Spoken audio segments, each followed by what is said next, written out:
Hello বন্ধুরা, study motivation YouTube চ্যানেলে তোমাদের সকলকে স্বাগত। আজকের আলোচনার বিষয় হলো বাংলা অনুচ্ছেদ রচনা জাতীয় ফুল পদ্ম। পদ্ম ফুলকে আমাদের দেশের জাতীয় ফুলের মর্যাদা দেওয়া হয়েছে। পদ্ম ফুল জলে জন্মায়। এর পাপড়িগুলি জলের উপরে থাকলেও কাণ্ডটি থাকে জলের নিচে কাদার মধ্যে। পদ্মের কাণ্ডের গায়ে অনেকগুলি কাঁটা থাকে। পদ্মের কাণ্ডকে মৃণাল বলে।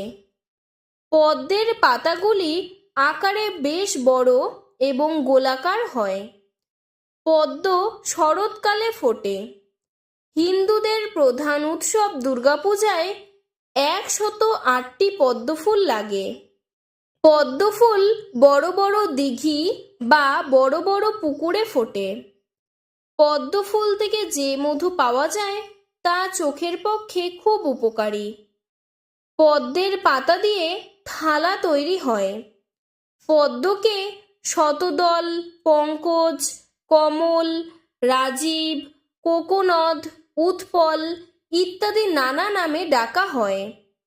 ভারতবর্ষ ছাড়াও বাংলাদেশ, চীন, শ্রীলঙ্কা প্রভৃতি দেশে পদ্মফুল জন্মায়। পদ্মফুলের রাজকীয় সৌন্দর্য, এর নানাবিধ উপকারিতা ইত্যাদির জন্য পদ্মফুলকে ভারতবর্ষের জাতীয় ফুল ঘোষণা করা হয়েছে।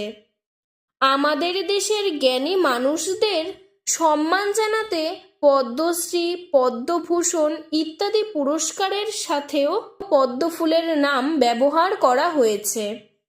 পদ্মফুল মূলত গোলাপি রঙের হলেও সাদা, লাল ও নীল রঙের দুষ্প্রাপ্য পদ্মও জন্মায়। রূপে বর্ণে পদ্মফুল সত্যি অসাধারণ। আজকের ভিডিওটি এতটুকুই। তোমাদের যদি আরও এরকম অনুচ্ছেদ রচনার প্রয়োজন হয় আমাকে কমেন্ট বক্সে জানাবে, আমি সাহায্য করার চেষ্টা করব। ধন্যবাদ।